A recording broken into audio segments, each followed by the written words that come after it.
Class is now in session. I'm Professor Hockey, and today we will be recapping Day 2 of the third round of the NHL playoffs. So the Eastern Conference Final kicked off today, Lightning versus Islanders, and if you had given me 10 guesses to guess this score, if you had given me 20 guesses to guess the final score of this game, I probably would have not guessed an 8-2 Lightning victory. Just a complete surprise to me. I never thought I'd see the Islanders letting in 8 goals in these playoffs. It seemed as though the 5 goals they let up against the Flyers was a ton for them, and only really because of awful goaltending. So 8 is just over the limit of what I ever thought I'd see. But it starts off with a Braden Point goal, then it's tied up by Eberle, and it looks like we're going to have maybe a bit of a back and forth game, a bit of an interesting one. But then the Lightning just begin to pile it on. They get a goal from Hedman, they get a goal from McDonough. At this point, Greiss is pulled. It's 3-1 Lightning. They then later on get a goal from Gord, another one from Point to make it 5-1,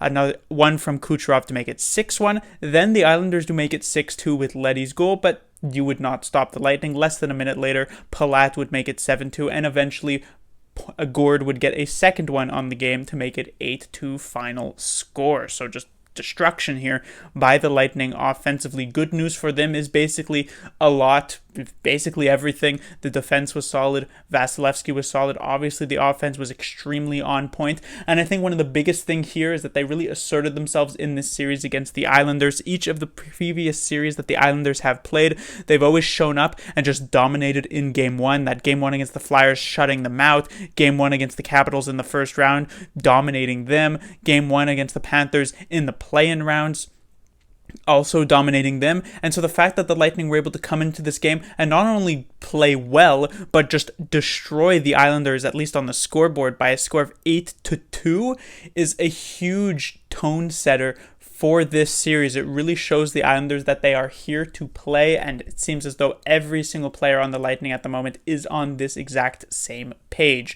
The only bad news isn't necessarily really bad news per se, but more of sort of like a tempering of expectations here on the Lightning side. It very much felt as though the Lightning had a lot of luck on their side, a lot of puck luck on their side in this game. There was a crazy stat that they didn't actually miss the net with a shot until the last minute of the third period, which is very crazy, as most of the time teams have a lot of missed shots in a specific game. And so it just goes to show that that game of inches that hockey was going in favor of the Lightning the vast majority of the time. It really felt as though everything that they touched turned to gold, or I guess I could say everything that they touched turned to goals in this game, because it just felt like every single time there was a screen and then there's just a shot from the point, somehow it ends up top corner. So good puck luck for the Lightning, but of course, as the saying goes, you have to be good to be lucky in this situation, and that's exactly what it was for the Lightning. So while we should not be expecting 8 goals every game from the Tampa Bay Lightning, and it'll likely be closer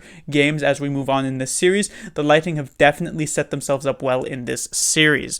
On the Islanders side, the only real good news that you can take from a game like this, and it's not necessarily all that great news, is the fact that the Islanders, of course, as I've said multiple times, after losses in these playoffs, they managed to come back significantly stronger going into the next game. We saw that in their just few losses. They had very few losses in these playoffs up to this point.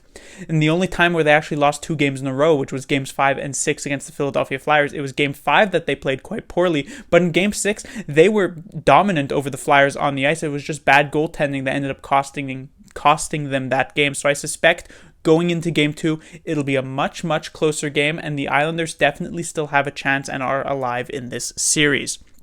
The bad news from the Islanders, it has to come from their goaltending. Varlamov had a pretty solid start to these playoffs. I never thought he was playing fantastic, but I always thought he was playing just as well as the Islanders really needed him to play. But as we got later into the second round series against the Flyers, he started to fall off a bit, and Greiss ended up replacing him in the final game, the Game 7 of that series, and pitched a shutout in that one. And so it seemed Greiss might take over the starting goaltender duties, and he gets the start here in Game 1, but he lets in 3 goals and gets pulled. What does Varlamov do in relief? Lets in 5 goals. So now Trotz is in a situation where he could go with Varlamov for Game 2, but Varlamov still is not shown any sort of improvement from these past few games that he's played, or he can go back to Greiss, who got shelled for the first few minutes. Who knows how many goals he would have let in had he managed to stay in the net for more than just about 10 minutes. So it's a tough call here for Trotz. I do suspect Greiss comes back in game 2, but right now neither of these goaltenders are really doing it for the Islanders.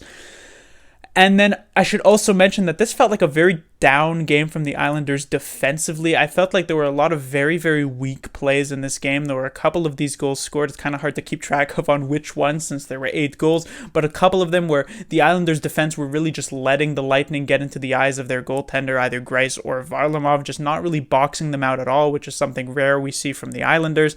There was some poor back checks on this Palat goal after the Islanders had made it 6-2. Yes, the comeback was extremely unlikely at that point. You had to score 4 goals in about 10 or 11 minutes, but still, it was nice to get a goal to try and get something going for yourselves. And then just a very lazy back check from Brock Nelson eventually leads to this Palat goal. So just a very lazy, very poorly played defensive game from the Islanders side. As I said, I suspect that they'll look a lot better here in game 2, but it was quite uncharacteristic to see.